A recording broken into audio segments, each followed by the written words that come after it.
Okay, you guys, so Precious has literally whipped up this magnificent jollof rice. We have it plated, we have the chicken, and it's going down. It's about to go down. What's up, everybody? It's Me Tone Classic, and this is Precious. Hi. Precious. And we're gonna do a mukbang for you, and I just want to show you all what. Oh my gosh, so good. Do you see that? Delicious. You see the chicken? Jollof rice with great broiled chicken. Broiled chicken. And this is Precious Nigerian. I'm Nigerian. Okay, and she's. I am Yoruba specifically. Okay, we're drinking a delicious red Moscato by Barefoot. Absolutely. Before we get into our meal, I do want to go ahead. Actually, we can eat this because that's what the point of this is. I've been waiting for this. Tell me what you think. That's good as hell. Yes. Okay. I'm glad you like it. I'm glad you like it. This is so good. Precious and I are going to talk about the disconnect between Africans and African Americans. And we're talking about it because I just see a lot of stuff on Twitter and a lot of stuff on Instagram that pertains to Africans and African culture, and black people in America taking part in it, and I see a lot of mixed feelings. So the first thing I want to bring up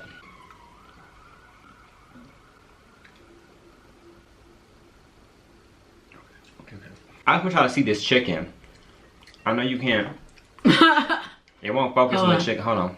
There it is. Y'all see that chicken? Yes. Oh my goodness. Do you see that? Precious made that in the oven. Okay. So, hold on. I saw this on the Shade Room. Let me go find it. They posted this. The Sharon posted this. Unapologetically stunting all Black History Month. A bunch of black people and some, you know, probably sheep-dashikis. They're not authentic, right? Not at all. But they're trying. They're trying. Read the comment, the first one that you said. I really hate it when Black Americans wear traditional attire to claim African, but be really disrespectful to Africans whenever they see them.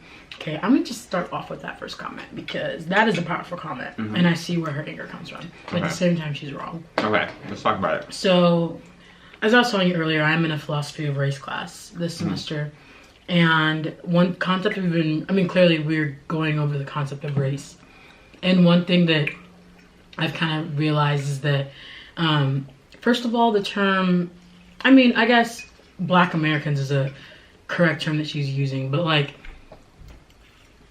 within Africa itself, you don't really use the term Black Africans. That doesn't make sense, because like, Africans in general clearly are Black. Like, if you think about, if race was in the thing, we would just be African. We wouldn't be Black. We wouldn't, you know what I mean? That's true. You know what I mean? So like, I think Black in general should be an all-encompassing term when talking about African Americans, Black people who are in London, Black people who are in Australia, whatever. And then clearly like to describe Africans who are Black, because Africans are also now like, Africans are a very diverse group of people. Definitely. Like they're, I mean, in South Africa there's white people, but that's because colonization. Shocker. Okay, here's where she's coming from saying like, but be really disrespectful to Africans when they see them. So here's what she means by that. Based on my experience, I'm not speaking for every Nigerian or African out there, but based on my experience, growing up, I did experience a little bit of, I have such a hard time with saying. The word bullying? No, there's, for some reason with words that have T's in it, I have a really hard time saying it, but the word disdain. See? I see. Yeah, I can't say it. Disdain. I can't say it, but I noticed that a lot of Black people growing up felt a lot of disdain towards me because I was Nigerian, because I knew where I came from. And I mean, I think... You think that's why they felt the disdain? I think that, okay, I'm gonna finish this story and then I'm gonna go to something else and I'll tie it all together. So I think that, let me just preface saying that I'm a person who I think very critically and I think very in depth in trying to understand why people act the way they do and why they would react the way they do, because I want to make sure that I'm understanding the situation as clearly as possible, so I don't react negatively. So going back to what I'm saying here, I think that the reason why a lot of that disdain came about was because I have multiple titles to cling on to while I'm in America. Because I'm black. Like, like, people would look at me and would not think that I'm Nigerian. I would have to literally tell you that I am. Just like, I mean, I guess with white people too, it's the same thing, but this is not about white people. This is about Africans and African Americans. Right. Anyway, but I could cling on to black culture if I wanted to, and I do, because I mean, I've been living here since 2004, and I think right. at this point, I am a part of black culture. Definitely. But I also have my Nigerian culture to cling on to. I don't have the same ancestry as a lot of people here do, and it very well may be subliminal that people are upset about it. Like, I read something about generational trauma, and I thought that was powerful in the sense that, like, so many black people do know that they are oppressed and, like, of their own history and everything. And I'm thinking that with that generational trauma could come generational, like, subliminal hate in a sense for people who did this to you.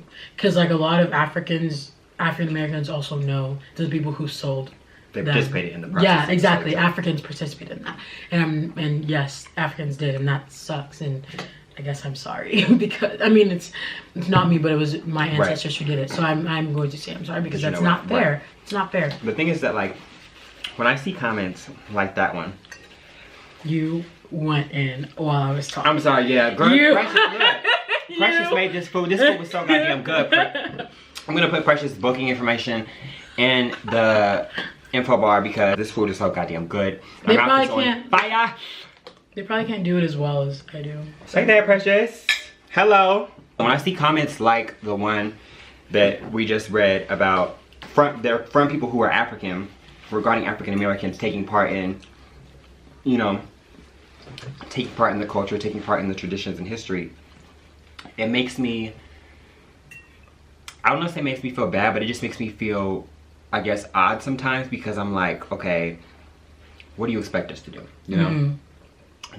Yes, we have black culture as it pertains to America, but there's more, I feel like, that we want to attach to. There's more that we want to learn. And sometimes I feel like the kind of disdain you mentioned, I feel a similar disdain from people who are African when we want to, you know, ask about the music, ask about the food, ask about the clothes, and it's like, I kind of get this whole vibe of, you can't sit with us, or that's not for you. And it's like, well, if we're black and we can't, if we're black and we see what's going on in America right now, and we know that we don't technically belong here, we know that we're not technically fully accepted here, and we're not even accepted in Africa, and any of the places that we possibly could have come from, then it's kind of like we're out here just like lost. And I hear a lot of Africans, people who are from African countries, say things like, oh, well, you guys love our culture now that it's popular. You love our culture now that's popular, now that our songs are popular, and now the dashikis are popular. And I get that, because I do remember being in grade school and hearing the kids make derogatory jokes about this person who has a significant tribal name, instead of asking, what does your name mean? Or instead of asking, how do I pronounce your name? I do remember those days, so I can see where that feeling comes from on both sides, but I don't think that anyone is obligated to teach anyone anything. An example is, like, I'm not, as a black woman, I'm not obligated to teach a white woman about racism when Google is free. Right. I'm not obligated to teach a white person about, I need to stop talking about white people, about something about black culture when, like, there's so many things written about it. Right. There's so much about it out there that you can just look it up yourself. Right. Whereas I understand that, like, for black people, it's difficult to find stuff about Africa that's not donate this much money to help the starving children. Like, that's it's difficult. Exactly. Because I'm gonna tell you, we can't figure out how to make this kind of jollof rice on this recipe is not on Google, Precious. It actually is. Is it? Low key. But if I tried to make it off of Google, it wouldn't have turned out like this. You know it wouldn't have turned out like this. Are you good? I'm good. So, I guess in this topic, we kind of talked about this before, previously, but how would your parents deal with the fact, how would they deal with if you brought a black boy home, an African American boy home. Not even your parents. Let's just say your culture. How is that looked at if so like you marry like? Because I know a lot of, I watch a lot of YouTube videos. I know a lot of YouTubers who are African women that are married to white men. And I think that's really interesting. I'm all for interracial love. You know what I'm saying? I'm all for love is love regardless. Okay, let me just say that first and foremost. But I do think it's interesting because I know within the black community in America how it's perceived to date outside your race. So I can only imagine it's probably more so like maybe a level up. Yeah, you're very right in that assumption. Okay. So let me just say this, like, it's very frowned upon to bring home someone who's not only of your same, like from the same country. Like, if I did not bring not only is it bad that I would not bring home a Nigerian boy, it'd be bad that if I didn't bring home a Yoruba man, which is my tribe. Okay. So, even like, with how interracial love is the taboo in black culture, within Nigerian culture, I guess I want to say, intercultural relations, I guess. Okay. Because Yoruba culture is very different from Igbo culture, and from Hausa culture, and from Edo culture. Like, it's very different. So, like, if an Yoruba girl wants to marry an Edo man, like, I know that it's very frowned upon. Okay. Like, if a Yoruba man wanted to marry an Igbo woman, like, it's just a lot. It's a lot. Like, it's a lot of differences. They're different. Like, even the languages are literally different. Like, I've heard that before. Yeah, like, you like within. Also, side note. So the name of my culture, Yoruba, is also the name of the language that I speak. I've noticed that within Nigerian culture, that if whatever tribe you belong to, it's also the name of the language that you speak. So, for example, Igbo people speak Igbo. And I mean, there's different dialects within each tribe and language. Too many to probably count, but yeah, that was a quick side note. But going back to what Anthony was saying about dating, for me to bring home an African American boy, that would be a lot. Sorry. It's a culture shock. Hold on. Because, like, I think one thing that I don't realize is that I think I'm very desensitized to people being shocked by my Nigerian culture and my parents being shocked by my American culture, if that makes sense. Okay. Does that make sense to you? So, like, I'm, like, literally, when you saw me washing the rice earlier, you were so shocked that I was doing that. But I'm just like, this is so washed the rice before she made it, and I had never seen anybody do that before. Like, it's something that's so normal to me that I'm just like, whatever. And at this point, I'm so used to the shock from other people, and even from my parents, from when I bring home some American customs, like when I practice some American customs at home, and my parents are just like, what are you doing? It's like, I'm not doing anything out of the ordinary. A very weird example of this is, like, it's gonna sound so weird, but it's something as simple as, like, making breakfast, right? So, like, over the years, I like my eggs pretty plain, just like salt and pepper. But, like, within Nigerian culture, like, your eggs have to be, like, popping. Really? Like, yes! I'm dead. Onions, peppers, like, some meats in there. I'm like, dead. They'll throw, like, some sauce in there to, like, make it. I actually do that. Like, interesting. No, but like that, like when That's the norm there. Yeah, but when I started doing that at home, my dad was like, "What? Like, why are you eating your eggs like that?" Like, he was so shocked by the way I was like making my eggs, because it was just it wasn't the way that I used to do it before I went to college. And so it's like like very small things that you don't even think matter like that are so culturally different, like out of the norm, that it's like that's weird. That's weird, exactly. From your perspective, what are the ways you think that African Americans could be more, I don't want to say, what do you think is an appropriate way for us to maybe integrate or meet you where you are and say, hey, we'd like to learn more about your culture. We'd like to you know, I don't know. You get what I'm trying to say? Yeah. Like, what do you think is a way that we could say or show respectfully, hey, we want to take part in this. We want something to connect to. I think that, I think personally, in my opinion, I think that everything you're doing right now is fine. I think that you have to kind of think of it like an identity crisis with Black people, because that's one thing that I don't think that Africans are really tapping into, is that like this is slightly an identity crisis. Yes, like it's just within this era right now is when Black people are being told it's okay to want to learn about your culture, and where Africans are being told it's okay to embrace your culture in this country. Okay. And so true. like before, even now, like I used to not really say that I'm Nigerian as often, because I'm just like, I really don't need people saying stuff about it. Right. Like and now it's like the flag is in the bio. So cool. I want you to know I'm Nigerian. Exactly. So I look at it as like I think African Americans are just trying to figure it out, and that's understandable.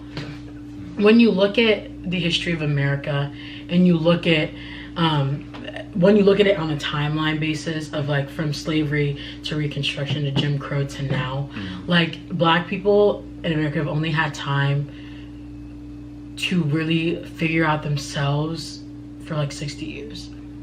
Like you've only had 60, like not like even less. That's not true. Without like thinking about the racism that you endure, without thinking about like every other obstacle that you face other than like yourself. Literally. Like right now is the time of like truly connecting with yourself and trying to understand yourself and being one with yourself and where you're from, and like just trying to figure out your roots and where you come from. And that's the era that we are in now, and it's a brand new era. And I think in a sense that like asking Africans if it's okay is kind of, it just, to me, it doesn't make sense, because that's your birthright. Exactly. It is already, like, it's already within you. You just, the only thing is, the only upper hand that I have is that I know exactly what country I come from. That's the only upper hand I have on you. You have the same, as much birthright to Africa as I do. You literally do. And that's the truth. And it really is the truth. Like, you come from that country. Like, even if it's 200 years removed, like, you still come from that country. Like, if you did 23andMe right now, like, your ancestry would show that you're from there. Right. So going back to your question about what can African Americans do to better, what was it, adapt? Yeah. Just don't, I mean, there's no way to make this process, to have this process be a phase, because even if it starts out as a phase, it turns into this journey of self-discovery. Absolutely. You can't go into learning about who you are, the African part of you, not the American part of you.